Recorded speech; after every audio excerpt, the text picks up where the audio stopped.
Drowning in oil, this bull calf accepted death until a man intervened. The stench hit Jack Morrison before he even saw the contamination site. It was that particular smell of crude oil mixed with stagnant water, a toxic combination that made his eyes water and his stomach turn. He'd been driving along the access road to his mate's property in Western Queensland when he spotted the industrial fence that had been knocked down, probably by recent flooding. The warning signs were still visible through the tall grass. Danger, contaminated site, no entry. But something made him stop the ute and climb out, something beyond curiosity. Maybe it was the faint sound he could barely hear over the wind, a weak, desperate lowing that spoke of suffering. Jack was 53, a third-generation cattle farmer who'd seen his share of animal emergencies.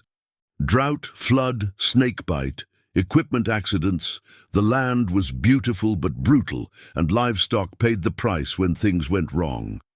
But nothing in his decades of experience had prepared him for what he found when he pushed through the damaged fence and made his way down the embankment toward the abandoned oil retention pond. A bull calf, no more than 6 months old, was trapped in the center of the contaminated water. The poor creature was covered head to hoof in thick, black, crude oil that clung to its hide like tar.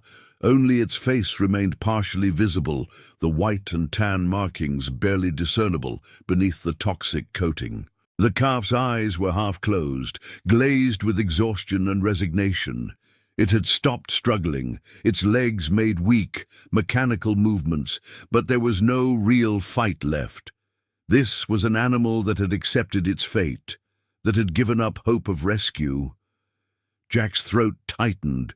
The calf couldn't have been in the oil for more than a few hours, any longer, and it would already be dead from hypothermia or toxic inhalation. But even a few hours in that muck was an eternity. The crude oil would have seeped into the calf's airways, coated its mouth and nostrils, possibly caused chemical burns on the softer tissues around its eyes and muzzle. The weight of the oil alone was probably dragging it under, making every breath a monumental effort. "Christ almighty," Jack muttered, pulling his mobile from his pocket. No signal. Of course there wasn't. This area was a telecommunications dead zone, had been for years. The nearest help was the rural fire service station 30 kilometers back toward town, and even if he drove there and brought them back, the calf would be long dead. He looked at the retention pond more carefully. It was roughly 20 meters across, filled with maybe 1.5 meters of contaminated water and floating oil. The stuff was thick, viscous, probably from an old pipeline leak or illegal dumping. The pond itself was surrounded by concrete edging that had cracked and crumbled in places. There was no easy way in or out. Whoever had built this facility decades ago had never planned for anyone actually needing to enter the water. Jack ran back to his ute and started pulling out everything that might be useful.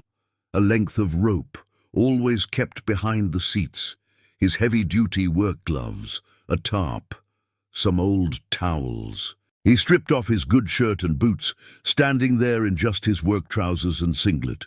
The afternoon sun was fierce, typical for this time of year, but he barely felt it.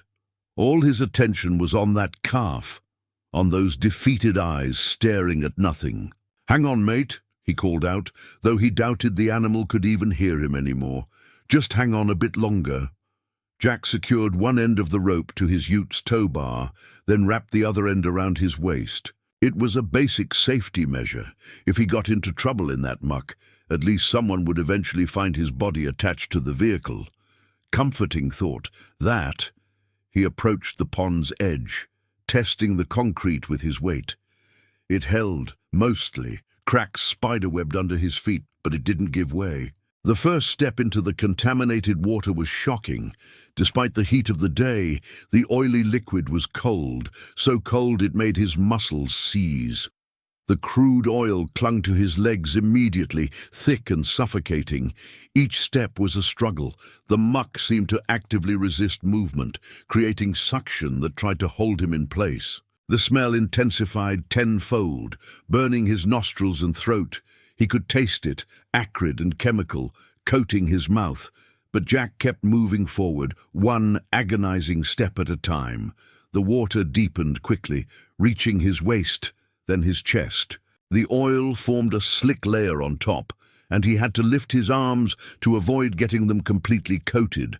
His work trousers were already ruined, the fabric saturated with crude.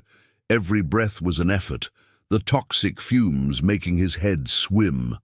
The calf was still 10 meters away. Its movements had slowed even more, barely perceptible tremors rather than actual swimming motions. Jack could see its ribcage expanding and contracting rapidly. Hyperventilation, probably combined with the early stages of drowning. The animal's tongue lolled from its mouth, black with oil. Stay with me, little mate," Jack gasped. His own breathing labored. "Don't you dare give up now." He pushed forward, the rope around his waist growing taut. The ute was taking his weight, which was good. The pond bottom was treacherous, covered in debris and sharp objects. He couldn't see beneath the black surface. Something cut his foot, a sharp pain that he ignored. Blood in the water wouldn't matter if they both died here. 5 meters from the calf, Jack's feet lost purchase entirely. The bottom had dropped away, probably an intentional design to make the pond deeper in the center. He was swimming now, or trying to, fighting against the weight of oil-soaked clothes and the viscous resistance of the contaminated water. His arms burned with effort. The rope bit into his waist, and he was grateful for the pain. It meant he was still tethered, still had a lifeline, 3 meters. The calf's eyes found him, focusing with difficulty. There was no recognition there, no hope, just a dull awareness that something was approaching. The animal didn't even flinch. It had moved beyond fear into that terrible state of acceptance that comes before death. Jack reached the calf with one final desperate lunge. His hands made contact with the animal's oil-slicked hide, and immediately he understood the full horror of the situation. The calf was coated in at least 2 centimeters of crude oil, the weight of it dragging the young animal down like an anchor. Its body temperature was dangerously low, despite the Queensland heat. The oil had created a barrier that prevented any warmth from reaching its skin, while simultaneously conducting away what little body heat remained. "I've got you," Jack gasped, though he wasn't sure that was true. His own strength was fading fast, the toxic fumes making him dizzy and nauseous, but he wrapped one arm under the calf's chest, trying to support its weight and keep its head above water. The animal made a weak sound, something between a moo and a wheeze. Its legs paddled feebly, more reflex than conscious effort. Getting a grip was nearly impossible. Every time Jack thought he had a solid hold, his hands would slip on the oil-covered hide. It was like trying to hold onto a greased pig, except this pig weighed close to 80 kilograms and was actively drowning. Jack adjusted his position, hooking his arm more firmly under the calf's front legs, locking his elbow to create a more secure hold.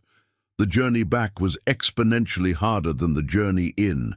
Jack had to swim one-handed while supporting the calf's weight, fighting against the oil's resistance with every stroke. His legs kicked frantically, searching for bottom that wasn't there. The rope around his waist dug in painfully, but he used it, pulling hand over hand along its length, dragging both himself and the calf toward the shore.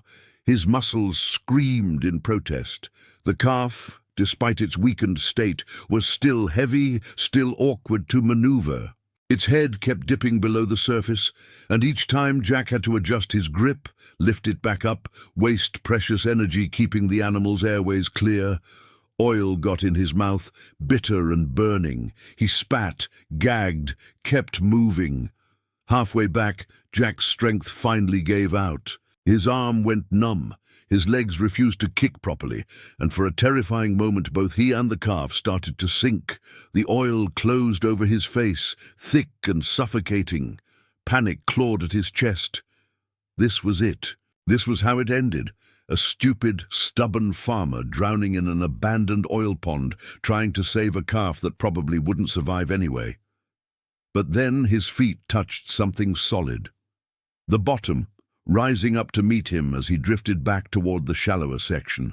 Jack planted his feet, pushed up with everything he had left, and broke the surface, gasping and choking. The calf was still in his arms, still breathing, somehow. Its eyes were closed now, but its chest still moved. "Not today!" Jack snarled at death itself, at the oil, at the universe that put helpless creatures in these situations. "Not bloody today!" He waded forward, each step a monumental victory. The water level dropped to his chest, then his waist. The calf grew heavier as it emerged from the water, gravity reasserting its claim. Jack's back protested, his arms trembled, but he didn't stop, couldn't stop. One foot in front of the other, that's all he had to focus on. One more step, then another, then another. When he finally reached the concrete edging, Jack nearly collapsed. His legs wouldn't lift high enough to climb out while carrying the calf. He stood there, swaying, trying to figure out the geometry of the problem while his brain slowly shut down from toxic exposure. Eventually, he lowered the calf onto the narrow concrete lip, pushing it up and over with the last of his strength. The animal lay there motionless, a pathetic oil-covered lump that barely resembled a living creature. Jack hauled himself out after it, his arms shaking so badly he could barely grip the concrete. He lay on the warm surface for several seconds, just breathing, just being grateful for solid ground beneath him. But there was no time for rest. The calf was in critical condition, possibly dying right now while he lay there gasping. He crawled to the animal, placing his hand on its chest. The heartbeat was there but erratic, too fast and too weak. The calf's breathing was shallow, rattling, oil coated its nostrils, its mouth, probably its lungs. Without immediate intervention, it would drown in crude oil, even here on dry land. Jack fumbled for the towels he'd brought, using them to wipe the worst of the oil away from the calf's face. It was largely futile. The towels just smeared the muck around rather than removing it, but he managed to clear the nostrils enough for slightly better airflow. The calf's eyes flickered open, staring at nothing, then closed again. "Come on, mate.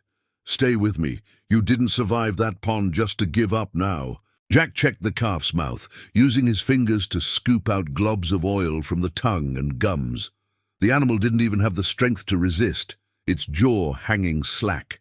That was bad. That was very bad. It meant the calf was shutting down, its body giving up the fight. He needed help, professional help, veterinary help. But he was still 30 kilometers from anywhere, and his mobile still had no signal.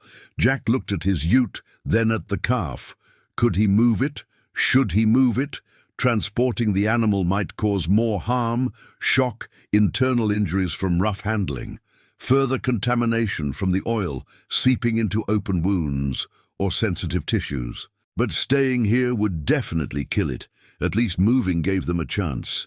Jack spread the tarp in his ute's tray, then went back for the calf. Lifting it was agony. His back spasmed, his arms threatened to give out, but somehow he managed. He carried the calf like a grotesque parody of a groom carrying a bride, staggering the 3 meters to the vehicle and lowering it as gently as possible onto the tarp.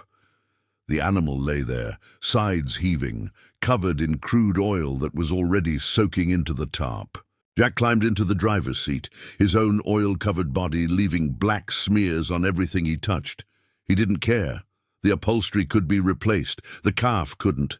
He started the engine and pointed the ute back toward the main road, driving faster than was safe on the rutted access track, the vehicle bouncing and jolting over every imperfection. Behind him in the tray, the calf slid slightly with each bump despite the tarp. Jack winced at every rough patch, but didn't slow down. Speed was more important than comfort now. Every minute counted. It took 18 minutes to reach an area with mobile coverage. The moment his phone showed even 1 bar, Jack pulled over and dialed the emergency veterinary service. The woman who answered was calm and professional, even when Jack's oil-contaminated, panicked explanation tumbled out in a rush. "Sir, I need you to breathe and slow down. You said you have a calf contaminated with crude oil? Yes, I pulled it from a retention pond. It's barely breathing, covered head to hoof in the stuff. I don't know what to do. All right, where are you now? Jack gave his location, reading off the nearest road marker. The woman typed rapidly on a keyboard. The closest vet clinic is in Charleville, about 40 minutes from your position, but I'm going to patch you through to Dr. Sarah Chen. She specializes in livestock emergency medicine. Stay on the line. A new voice came on the line, younger but carrying unmistakable authority. This is Dr. Chen. I understand you've got a calf with petroleum contamination. First question, is the animal still breathing? Jack scrambled out of the ute to check, his heart in his throat. He placed his hand on the calf's chest. The movement was there, shallow and irregular, but there, yes, barely. Good, that's good. Now listen carefully. Crude oil contamination is extremely serious. The petroleum compounds can cause chemical burns, respiratory failure, hypothermia, and organ damage. But we can save this animal if we act fast and do everything right. Do you understand? Yes. Tell me what to do. First, do not try to wash the oil off with water. That will just spread it around and potentially drive it deeper into the skin. Do you have any vegetable oil? Cooking oil? Jack's mind raced. He kept emergency supplies in the ute, but cooking oil? No, nothing like that. All right. Do you have any dish soap? The Blue Dawn detergent works best, but any dish soap will help. I've got... Jack rummaged through his emergency kit. I've got a small bottle of dishwashing liquid. For cleaning up at campsites. Perfect. Here's what you need to do. Mix it with warm water if you have any. Otherwise, use whatever water you've got. We need to create a lather and apply it to the oil-covered areas. The soap will help break down the petroleum. But here's the critical part. You need to keep the calf warm. Oil contamination causes rapid heat loss. Do you have blankets, towels, anything? I've got a space blanket in my emergency kit and some towels, but they're already covered in oil. Use the space blanket, wrap the calf's body, but keep the head exposed. We need to prevent further heat loss while keeping airways clear, and I need you to check its mouth and nostrils. Is there oil blocking the airways? Jack did as instructed, examining the calf's face more carefully. The animal's breathing was labored, each breath accompanied by a wet, rattling sound. There's oil in its nostrils and mouth. I cleared some earlier, but more keeps seeping in. Use a cloth. Gently wipe away what you can. Don't push anything further in. Just clear the external passages. The calf has probably inhaled some petroleum, which means we're dealing with potential aspiration pneumonia. But we can't treat that until we get the external contamination under control. Jack worked as he listened, using a corner of his shirt to carefully wipe the calf's muzzle. The animal's eyes opened briefly, looking at him with confusion and pain. It tried to lift its head, failed, and lay still again. Dr. Chen, it's getting weaker. Its eyes aren't focusing properly. That's the toxicity and shock. Keep talking to it. Keep physical contact. Animals respond to calm, steady voices. It might seem silly, but it genuinely helps. Now, I'm already on my way to you. The dispatcher gave me your location. I'm about 35 minutes out, but I need you to start the decontamination process now. Every minute that oil stays on its skin is doing more damage. Jack grabbed the dishwashing liquid and a water bottle from his supplies. His hands were still covered in oil, making everything slippery and difficult, but he managed to create a soapy mixture. Following Dr. Chen's instructions, he began applying it to the calf's hide, working in small sections. The process was slow and frustrating. The soap helped break down the crude oil, turning it into a brownish foam, but there was so much of it, layers upon layers coating every centimeter of the calf's body. Jack worked methodically, starting with the head and neck where contamination was most dangerous, then moving down the body. I'm applying the soap now. The oil's starting to break down, but there's just so much of it. I know it seems overwhelming, Bo, but you're doing exactly right. Keep going. Focus on the head, chest, and belly first. Those are the most critical areas. How's the calf's temperature? If you touch its ears, do they feel cold? Jack checked. The calf's ears were ice cold, almost waxy to the touch. They're freezing. That's hypothermia setting in. Get that space blanket on it now, between soap applications. We need to get its core temperature up. Jack wrapped the reflective blanket around the calf's body, tucking it carefully to trap what little heat remained. The animal lay motionless, not even acknowledging the handling. Its breathing had slowed further, each breath more labored than the last. Dr. Chen, I don't think it's going to make it. It's giving up. Listen to me, Jack. That calf has survived this long because it's a fighter. It survived hours in that toxic sludge. It survived you pulling it out. It's not giving up. Its body is just conserving energy. You keep working, keep warming it, keep talking to it. I'm 20 minutes out now. 20 minutes and we can start proper medical intervention. Jack continued the decontamination process, his movements mechanical, driven by Dr. Chen's steady voice on the phone. She talked him through each step, keeping him focused, preventing the panic that threatened to overwhelm him. As he worked, he did talk to the calf, feeling ridiculous but doing it anyway. You're going to be all right, mate. Just hang on a bit longer. You've already survived the worst of it. That pond should have killed you, but it didn't. You're tougher than you know. The calf's ear flickered slightly. Maybe it heard him. Maybe it was just a muscle spasm. Jack chose to believe it was the former. He'd cleared most of the oil from the calf's head and neck when he heard the sound of an approaching vehicle. A white utility with veterinary service markings pulled up beside his ute, and a woman in her mid-30s jumped out. Dr. Sarah Chen moved with quick efficiency, grabbing a large medical kit from her vehicle and assessing the situation in seconds. "You've done well," she said, examining the calf with practiced hands. Very well, actually. This animal should be dead. The fact that it's still breathing means we've got a fighting chance." She worked rapidly, checking vital signs with a stethoscope, taking the calf's temperature with a digital thermometer that made her frown at the reading. Core temperature is 34 degrees. That's severe hypothermia. Respiratory rate is 40 breaths per minute. Should be around 30. Heartbeat is irregular.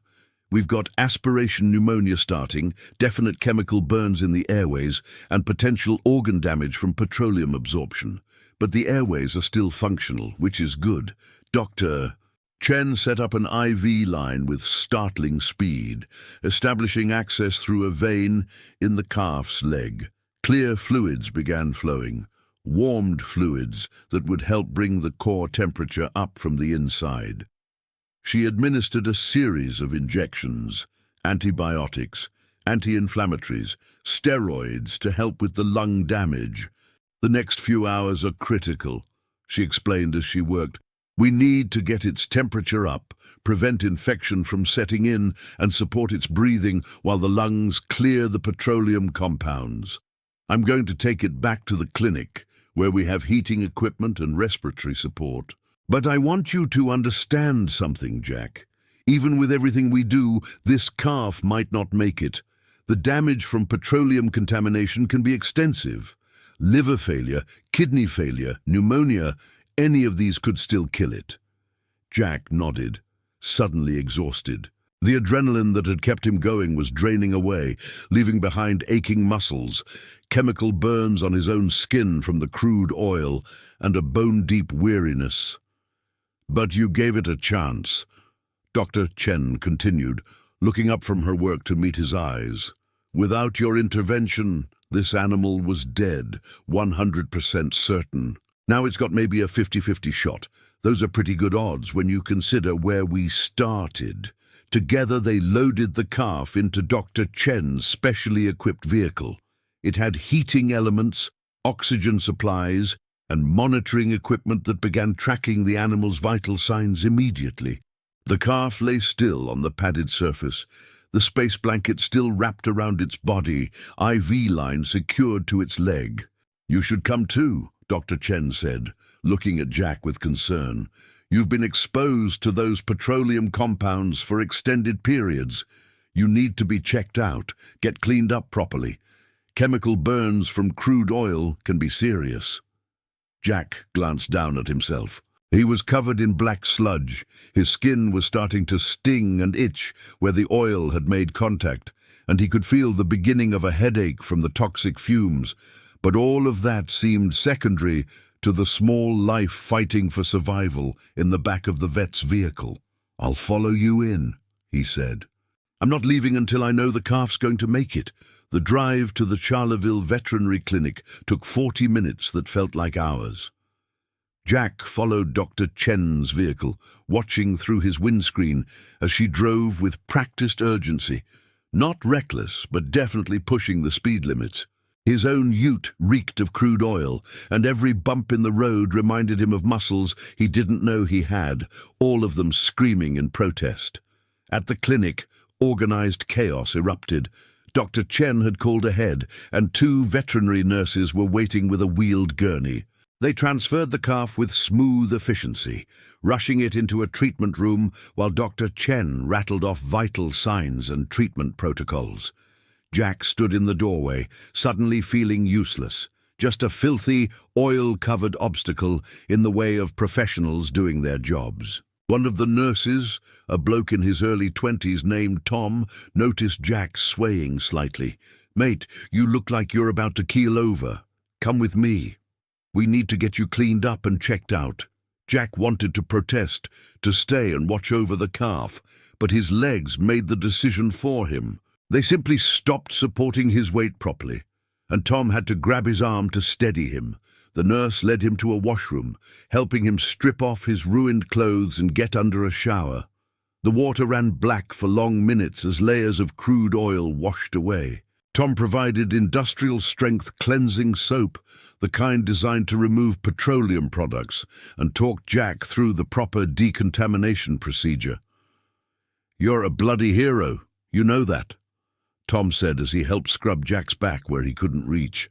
Most people would have just called it in and driven away. Not many would have gone into that muck themselves. "Couldn't just leave the poor bugger to die," Jack mumbled, starting to feel more human as the hot water and soap did their work. It was just a baby. Didn't deserve that. After the shower, Tom treated the chemical burns on Jack's skin, minor but painful irritation on his legs, arms, and chest, where the crude oil had made prolonged contact. He administered activated charcoal to help absorb any petroleum compounds Jack might have ingested, gave him fluids to combat potential kidney stress, and made him sit in a recovery room with strict instructions not to move for at least 30 minutes. Jack lasted 15 before he was up and looking for the calf. He found Dr. Chen in the intensive care unit, a small room with specialized equipment that would look more at home in a human hospital. The calf was on a heated pad, connected to monitors that beeped softly. An oxygen mask had been fashioned to fit over its muzzle, and the IV continued to drip life-sustaining fluids into its system. "How is it?" Jack asked, his voice rough from the crude oil exposure.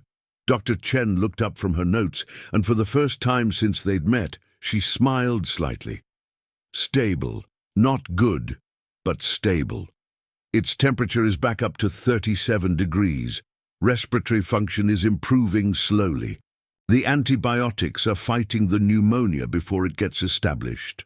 We've got it on activated charcoal to absorb ingested petroleum, and the IV fluids are helping flush toxins through its system.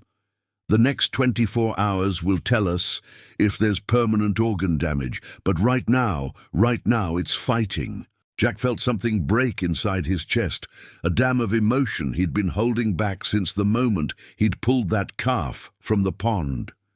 His eyes burned, and he turned away, pretending to study the equipment so Dr. Chen wouldn't see the tears. "You can stay with it if you want," she said gently. "Sometimes having a familiar presence helps. You pulled it out of that pond. You're probably the only reason it's still alive. It might respond to your voice. So Jack stayed. He pulled up a chair beside the calf and just sat there, occasionally reaching out to touch its shoulder, to remind the animal that it wasn't alone. He talked to it in low tones, nonsense mostly, stories about his own cattle, about the property, about the ridiculous stubbornness of livestock in general. The calf's eyes would occasionally open, unfocused and confused, but they stayed open a bit longer each time. Over the following hours, more oil was carefully cleaned from the calf's hide. The process was painstaking: soap applications, gentle wiping, careful attention to avoid causing additional stress. The white and tan markings gradually emerged from beneath the black coating, revealing a handsome Hereford cross bull calf that someone, somewhere, was probably missing desperately.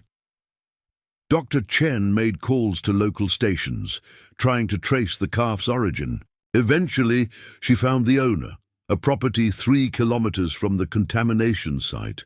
The calf had escaped during recent flooding, wandered through damaged fences, and ended up at the worst possible place. The owner, a woman named Margaret O'Sullivan, arrived at the clinic just after midnight, her face pale with worry and relief in equal measure.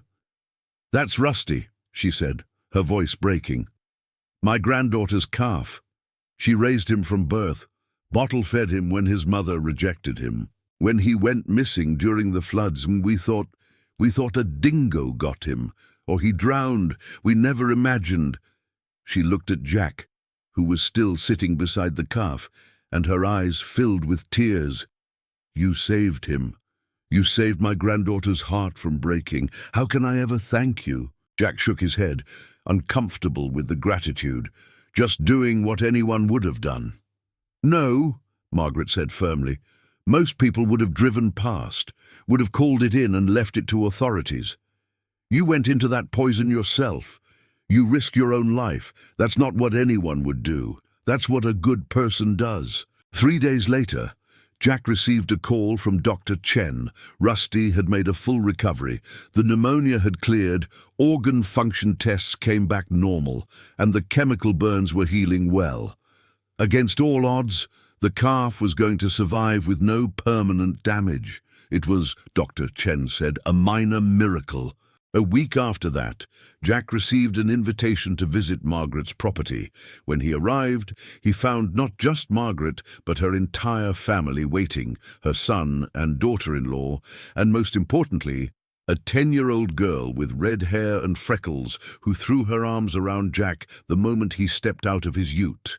"Thank you for saving Rusty," she whispered into his shirt. "He's my best friend." They led Jack to a paddock where Rusty was grazing peacefully with other young cattle. The calf looked healthy and strong, his hide clean and shining in the sunlight, no sign of the ordeal he'd endured.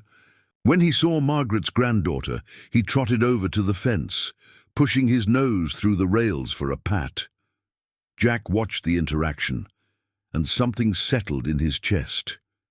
The nightmares he'd been having, of drowning in oil, of the calf's defeated eyes, suddenly seemed less powerful. This was real. This healthy animal, this happy child, this family whole and grateful, this was what mattered. "He remembers you, I reckon," Margaret said, standing beside Jack. "Watch." She called Jack over to the fence, and when he approached, Rusty didn't shy away. The calf pushed his head against Jack's hand, a gesture of trust and recognition that made the old farmer's throat tight with emotion. "Yeah," Jack managed to say. "I reckon he does." As Jack drove home that evening, the Queensland sun setting in shades of orange and gold across the endless sky, he thought about the randomness of it all. If he'd driven past 5 minutes earlier or later, he never would have heard that faint lowing. If he'd decided the fence was too much trouble to investigate, if he'd called authorities instead of acting himself, Rusty would be dead. One small decision, one moment of choice, had meant the difference between life and death. The oil stains on his ute's tray had been cleaned, but they'd left marks that would never fully come out. Jack figured that was all right. Some things left scars, left reminders. That was the price of caring, of acting, of refusing to accept that death was inevitable just because it seemed that way. Drowning in oil, Rusty had accepted death. His body had given up, his will had surrendered, and by every reasonable measure he should have died in that contaminated pond. But until a man intervened, until someone decided that one small life was worth risking everything for, until compassion met action, hope meant nothing. Sometimes the difference between tragedy and triumph was simply whether someone chose to give a damn. Jack Morrison never considered himself a hero. If you asked him about that day, he'd shrug and change the subject, uncomfortable with praise. But in a small paddock outside Charleville, a bull calf named Rusty grazed peacefully under the Queensland sun, living proof that sometimes, against all odds, stubbornness and compassion could cheat death itself. And that was all the reward Jack needed.